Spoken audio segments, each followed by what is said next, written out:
Hey there everybody, and welcome to the channel. I'm your host, Puborama, and in today's video, we are going to be taking a look at this week's weekly deals and discounts for Grand Theft Auto Online. We're going to be starting off with the double money making and as well the property discounts on the businesses, and then we'll be breaking into these vehicles here, talking about the discounts they have and if they're worth the price. Plus, we'll also do the time trial, as I normally like to showcase that. So the first thing we're going to start off with is usually the thing a lot of people want to see. What businesses are on sale, and how much more can you make with them? Well, this week is Valentine's week, and what that means is that Rockstar wanted to make diamonds available in the casino heist. So, if you own an arcade, and you have one friend, I would highly suggest that you start getting the heist done.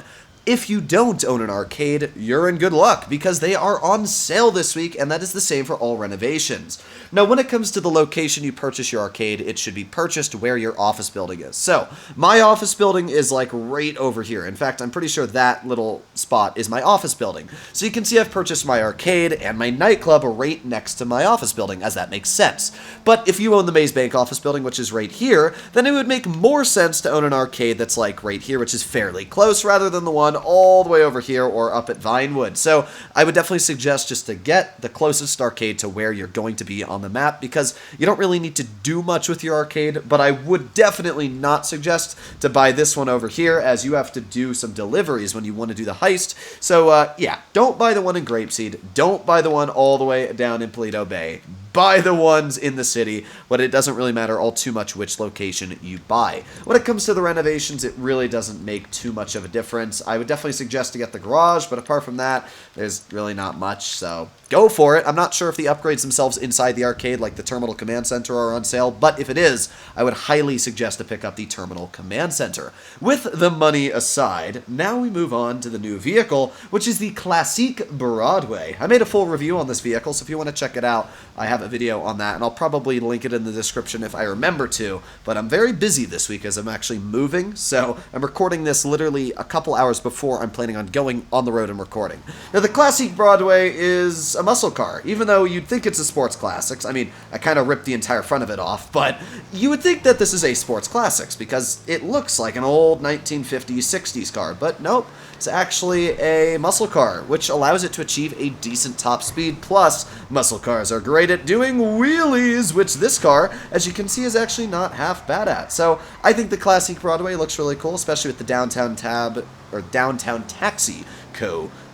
Livery here, or Cab Co. Sorry, my brain's a little fried, I haven't gotten much sleep, but pretty cool vehicle. Would I suggest to pick it up? That's up to you. I mean, it's definitely a cool vehicle, but it's also not the most expensive, but not the cheapest either. It's $925,000. It's not really going to be that fast. It's not going to do anything special. So if you like the look of it, pick it up. But apart from that, I really wouldn't suggest to spend your money on it, as there are much better things. Now, this week there is not many cars on sale, but we have to start off with the two vehicles you can get possibly for free. The first one is the Roosevelt Valor on the wheel spin at the casino. The Roosevelt Valor is a really cool looking car, but that's about it. It makes sense that this car is not only on sale, but as well on the Super Wheel Spin, because once again, it's Valentine's week, so this is like Rockstar's Pride Valentine's car. I think it looks cool, it's fun to drive, but it's just a little too slow. Next up, we have the 8F Drafter, which is honestly really nice looking. It's got like a Mustang front and an Audi back. It's definitely based off some sort of Audi, but I think it looks really nice, personally. And you can get it this week by winning 2 pursuit races one day after another. So you win your first pursuit race, and then you win the second pursuit race a day later. You can get your hands on the 8F Drafter. It's like a $900,000 car, so it's not that special, but hey, it's pretty easy to win a race, and if you're decent at racing, I'd suggest to pick it up in the LS Car Meet. Now we move on to the 3 vehicles on sale. 3 very different vehicles as well. We start off with a supercar in a legendary motorsport, being the Overflawed Entity MT. This is based off the Koenigsegg Jesko in real life. It's normally $2.355 million. You can get it for $1.76 million. I'll test out that car in just a moment. We also got the Roosevelt Valor, which is normally, I think, $975,000. This week you can probably get it for, I would say, like $600,000, $700,000. There's not much special about the Roosevelt Valor, if I'm going to be... Actually, I think it's a 4-door, yeah. I don't know why I'm looking at 2-door. But there's not much too special about the Roosevelt Valor. Yeah, it's $638,000, so It's a car. If you like the look of it, pick it up. But apart from that, I wouldn't really say all too much special. And then we finish off with the Peyote Gasser, which I actually think is a super fun vehicle. It's just not a really good vehicle, as you're not going to do much with it. It's terrible on handling. It's probably the worst handling car, like, out there. And it's 500,000, so it's still fairly expensive. Overall, I think out of these three cars here, you should definitely pick up the Entity MT. We're going to drive this one first. And the Entity MT, I think it just looks amazing. I love a good-looking supercar. And personally, I think looks are more important than performance half the time, because if your car's ugly, who are you going to show it off to? You're not going to show it to yourself. So I think that this car not only looks amazing, it sounds amazing, but it's fast. It's really fast, and it handles really dang well, as we can see. So I like the Overflawed, and I think that this is an absolutely amazing vehicle. You can see this thing sticks to the ground with no problem whatsoever as well. I mean, I'm full turning this, and it took me a lot of back and forth to actually get some sway in the back tires, and even then, a very, very easy correction. So overall, fantastic car. Love the look of it, love the sound, and if you like good handling, this is definitely a car to take a look at getting. When it comes to the other two vehicles, I mean, Roosevelt Valor, I'm not even going to bother driving because it doesn't really drive that well. It's just slow. I don't even think it breaks 100 miles per hour, which is mid. It's a fun car, though, so if you like Valentine's Day and you want to get it on sale, I'd suggest to pick it up. Apart from that, there's really not much to go off of when it comes to the Roosevelt Valor. The final car I will drive a little bit for is the Peyote Gasser. This vehicle is not very fast, and it's not good at driving either. It's probably one of the worst handling cars in the game. But what it does feature is insanely good acceleration. And when I mean insanely good, I mean this thing has an incredible 0 to 60. Look at the speed! It is super duper fast on its acceleration, which is actually really, really fun. The Peyote Gasser is just a fun vehicle to drive, because when it comes to turning, you're not going to turn. This is me full turning here. I mean, look at this. It's awful. You can't even turn without the vehicle just almost going on two wheels. So, yeah, the Peyote Gasser is definitely going to struggle on getting the job done. But it's a fun vehicle. It's 500,000, so it's not ridiculously expensive, and it is a muscle car. So at the end of the day, you can always do a big old wheelie like this. Oh yeah! But it's not the best at wheelies because of the fact that the back actually scrapes the back. I personally wish that Rockstar would make this just a ridiculously fast car, like 160, 170 miles per hour, but only in a straight line. If you put on like special drag tires, it has like a rocket boost. I think that would be awesome. But it's Rockstar, and sometimes they kind of drop the ball a little too low, in my opinion.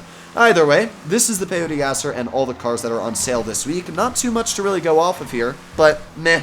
New car, I guess it's nice that they've made a new car come out for 2 separate update weeks now, which is pretty nice. The final thing we're going to take a look at is the Chiliad time trial.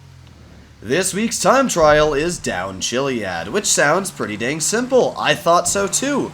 And then I tried completing it, and I wanted to shoot myself. And I'm still trying to complete it. This is probably my 10th attempt. So, yeah, if you want to complete down Chiliad, good luck on your first try, because this is not an easy time trial. What I'm hoping to do is just be able to stick this landing here. There you go. And then go through here. You can see all my failed attempts with motorcycles on the ground. And what I'm hoping is that the Sanchez will work pretty well, just by off-roading. And I think this is actually the way to do it here. It's just pain. That's all this time trial is. I've tried it with cars. It does not work with off-road vehicles. So you're going to have to use a motorcycle to complete this, which is pretty dang rough, judging that, well, if you crash once with a motorcycle, you're dead. So here we go. Keep on going. Come on. Come on. You can do this, Sanchez. We got 4 seconds left. 3, 2, no! Oh my god. Alright, I'm going to try it one more time. I don't know how this is going to work out, but I'm going to give it my best shot. Here we go. Full speed ahead. Is this going to work? Well, we're going to see. That's all I can really say, is the best of luck to me. So we're just going to launch down here, and then we're going to do it exactly like I did last time. We're just going to go straight down here, hopefully not into a tree. Beautiful. Keep going over here. Then we're going to launch up the other side like this and make our way over towards the other pathway. I think this is really the only way that you're going to be able to do it, is just going through that middle dip there and then getting towards this pathway over here. Now, I'm full speeding. I'm not letting go at all.